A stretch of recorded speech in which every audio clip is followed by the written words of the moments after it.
প্রথমত এখন পর্যন্ত একদিনে 50 লাখ ভিউ হয়েছে। সো এটা অনেক বড় একটা অ্যাচিভমেন্ট। কারণ হচ্ছে মানুষ দেখছে, মানুষ পছন্দ করছে, ভালোবাসছে, এটা একটা বড় জিনিস। আর দ্বিতীয় জিনিস যেটা, সেটা হচ্ছে যে একটা খুব সুন্দর জোয়ার যাচ্ছে, সেটা হচ্ছে ফ্যামিলি ড্রামার। মানে যেটা আরও 2-3 বছর আগেও দেখা যেত না আর কি। একটা সময় ডেফিনেটলি ছিল আমাদের নাটক ইন্ডাস্ট্রিতে ফ্যামিলি ড্রামা খুব হতো, কিন্তু মাঝখানে ফ্যামিলি ড্রামাগুলো একটু অফ হয়ে গিয়েছিল, বা দেখা যেত যে একটু মানে এক দুজনের উপর সেন্টার্ড হয়ে গল্প হতো। কিন্তু এখন ফ্যামিলি ড্রামাগুলো হচ্ছে, এবং এটা একটা পজিটিভ সাইন, বিকজ হচ্ছে ফ্যামিলি ড্রামাগুলো আবার ফেরত এসছে, এবং পুরা ফ্যামিলি নিয়ে চাচা চাচি, মামা মামি, দাদি এবং বাবা মা সবাই মিলে যখন গল্পগুলো আমরা বলার সুযোগ পাচ্ছি, তখন যেটা হচ্ছে যে আসলে আমরা খুব সুন্দর সুন্দর গল্প বলার সুযোগ পাচ্ছি। So it's a positive sign. আমার কাছে মনে হয় ফ্যামিলি ড্রামা মানুষ পছন্দ করছে, এবং এইটা মানে আমার মনে হয় যে নষ্ট করা উচিত না। মানে একদম অতিরিক্ত মাত্রায় বা মাত্রাতিরিক্ত করে এই জিনিসটাকে নষ্ট করা উচিত না। আমার কাছে মনে হয় যে এই যতটুকু মডারেট লেভেলে রেখে সুন্দর সুন্দর গল্প বলা উচিত। আমার ক্যারেক্টার হচ্ছে ও ওর দাদি বাড়িতে যায়, সরি নানি বাড়িতে যায়। সো নানি বাড়িতে যেটা হয় যে নর্মালি মানে ওকেশনে যাওয়া হয়, ঈদে বা অন্য ওকেশনগুলোতে। সো ওর একটা ফ্যামিলি আছে, যেমন হচ্ছে ওর একটা ফুপির ফ্যামিলি আছে। ওই ফ্যামিলিটা আসলে ও সবসময় মানে দেখা হয় নাই আগে, জানতো যে ফ্যামিলি আছে। তো একটা ওকেশনে দাদির কথায় আসলে পুরো ফ্যামিলিটা একত্রিত হয়, এবং একত্রিত হওয়ার পর যেটা হয় যে আসলে বোঝা যায় যে আসলে দুই ফ্যামিলির মধ্যে একটা দ্বন্দ্ব আছে। সো ওইটা কাটিয়ে আসলে সুন্দর করে ছেলেটা মেয়েটার বিয়ে হয়, এবং এরপরে আসলে ম্যারিটাল লাইফে কী কী প্রবলেম হয় এগুলো নিয়ে আসলে গল্পটা। আই হোপ মানুষের পছন্দ হচ্ছে দেখে মানুষ দেখছে। Shaon is a very close younger brother of mine. Okay আমি অনেক আদর করি, এবং শাওনের ব্যাপার যেটা হচ্ছে ও খুব প্রমিসিং একটা ডিরেক্টর, এবং ওকে আমি অনেক আগে থেকে চিনি। ওর অ্যাসিস্ট্যান্ট লেভেল থেকে ওকে আমি চিনি, ও যখন থেকে অ্যাসিস্ট্যান্ট ছিল তখন থেকে আমি ওকে চিনি। সো হচ্ছে ওকে আমি আসলে গ্রো করতে দেখছি। এখনও ওর অনেক দূর যাওয়া বাকি আছে, it's a long way to go, কিন্তু অ্যাজ আ ডিরেক্টর আস্তে আস্তে আমি গ্রো করতে দেখছি। তো ওর ভিশনটা ভালো, ওর চিন্তাভাবনা ভালো, এবং হচ্ছে এর আগে আমি গুড লাক করেছি, ওর সাথে আশিকি করেছি। সো আমার কাছে মনে হয় যে অ্যাজ আ ডিরেক্টরও দিন বে দিন গ্রো করছে, এবং আমার মনে হয় যে সামনে আমরা আরও ভালো ভালো গল্প দর্শককে দিতে পারবো একসাথে। আম, একদিনে 5 মিলিয়ন, এটা তো অবশ্যই একটা রেকর্ড ব্রেকিং আমার জন্য। আসলে আমার জোবান ভাইয়ের সাথে লাস্ট ব্যাক টু ব্যাক যে কয়টা কাজই বের হয়েছে, যে দেখা যায় যে অডিয়েন্সের খুব ভালো রেসপন্স ছিল।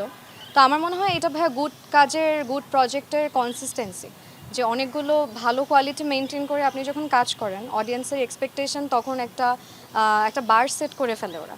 তো যখন আসলে ওই এক্সপেকটেশনটা রিচ করা যায়, তখন আমার কাছে মনে হয় যে ইজিলি কাজ দর্শকপ্রিয়তা পায় বা ইজিলি ভিউজ হয় অনেক। আমার আসলে এই ধরনের ক্যারেক্টার এর আগে প্লে ওইভাবে করা হয়নি, একটু ঝগড়াটে ক্যারেক্টার।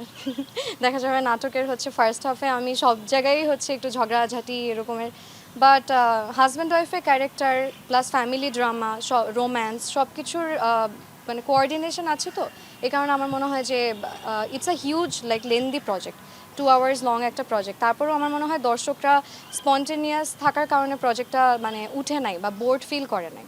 সো আমার কাছে মনে হয় সব ধরনের কন্টেন্ট বেসড একটা কন্টেন্ট দেখেই মানুষ এত পছন্দ করেছে। শাওন ভাইয়া তো মানে অ্যাজ আ আমি ওনাকে অ্যাসিস্ট্যান্ট ডিরেক্টর হিসেবে অনেক বছর পেয়েছি।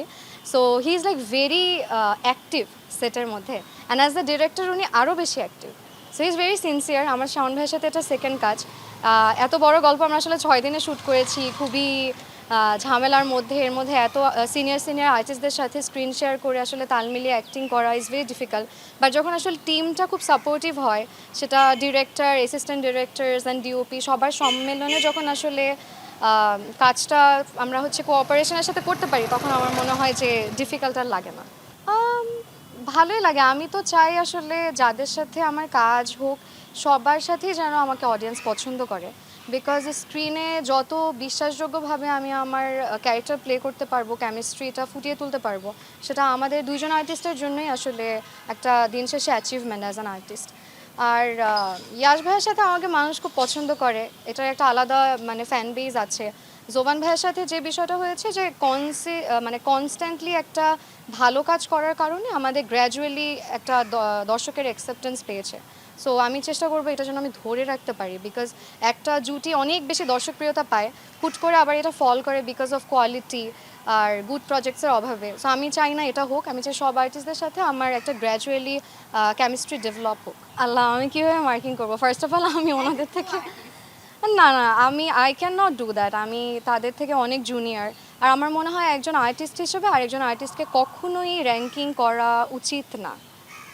আই ডোন্ট থিঙ্ক সো, মানে দিস ইজ ভেরি ডিসরেসপেক্টফুল।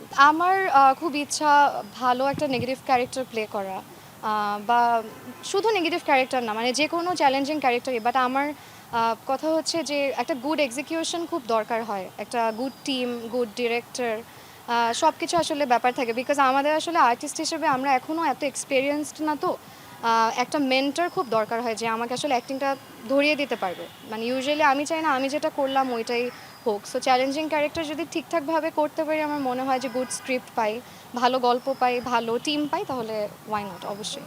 এটা তো অনেক আনন্দের ব্যাপার আসলে আমার জন্য।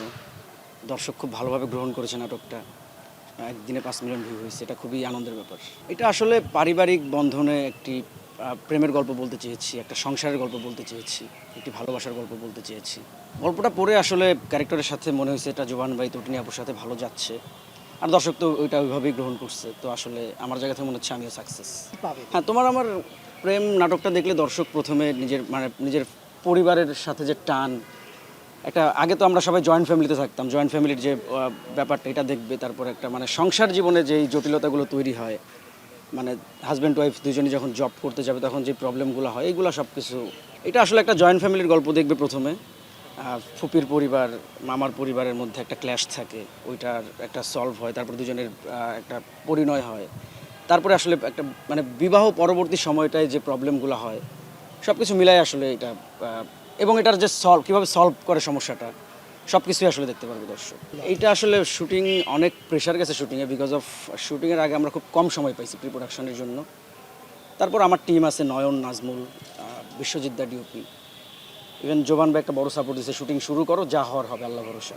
তো আমরা এইভাবে শ্যুটটা শুরু করছি, এবং এমন হয়েছে যে আমরা শুটিংয়ের মানে শ্যুট করতেছি, কালকে কি শ্যুট করবো আমরা আসলে জানি না, কোন আর্টিস্ট হবে সেটা জানি না। ফোনে সব কিছু লক করছি, লোকেশন লক করছি, পরের দিন আবার এভাবে শ্যুট করতে গেছি। একটা বিশাল চ্যালেঞ্জ গেছে। না, এই ব্যাপারটা তো আসলে আনন্দের। দর্শক যেভাবে নাটকটি দেখছে, একদিনে 50 লক্ষ মানুষ দেখছে, এটা তো আসলে খুবই আনন্দের ব্যাপার। আমারও ভালো লাগছে, এই তো।